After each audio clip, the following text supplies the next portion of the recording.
కర్ణాటక రాజధాని బెంగళూరులో ఒక దారుణమైన ఘటన జరిగింది. ఏపీకి చెందిన యువతి హత్య గావించబడింది. ఈ ఘోరం బెంగళూరులో తమ్మినహల్లిలో చోటు చేసుకుంది. మృత్యురాలు ఆంధ్రప్రదేశ్ అన్నమయ్య జిల్లా బిక్కినవారిపల్లి గ్రామానికి చెందిన దేవిశ్రీ. ఆమె వయసు 21 సంవత్సరాలు. దేవిశ్రీకి ఒక ప్రముఖ కాలేజీలో BBM చదువుతుంది.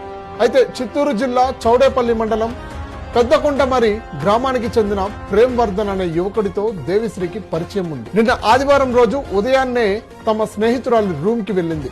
కాసేపు తర్వాత ఎవరైతే ఫ్రెండ్ ఉందో తను బయటికి వెళ్ళిపోయింది.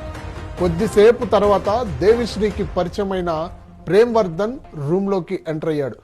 అసలు ఏం జరిగిందో ఏమో తెలియదు, కానీ చాలాసేపు రూమ్ లో ఉన్నారు. వాళ్ళ ఇద్దరి మధ్య పెద్ద గొడవ జరిగినట్లు తెలుస్తోంది. ప్రేమ్ వర్ధన్ అత్యంత దారుణంగా చంపేశాడని సమాచారం. హత్య చేసిన ప్రేమ్ వర్ధన్ హత్య చేసి వెంటనే అక్కడి నుంచి పారిపోయాడు.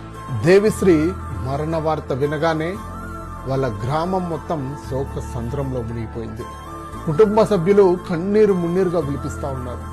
రోజు ఫోన్ చేసి మాట్లాడే కూతురు ఇప్పుడు ఫోన్ ఎత్తట్లేదని ఆ తండ్రి బోరున ఏడుస్తా ఉన్నారు.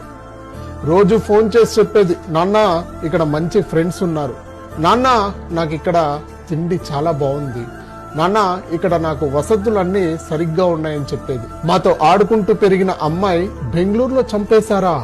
అంత దారుణంగా కొట్టి కొట్టి చంపేశారా? ఏం పాపం చేసిందయ్యా తను?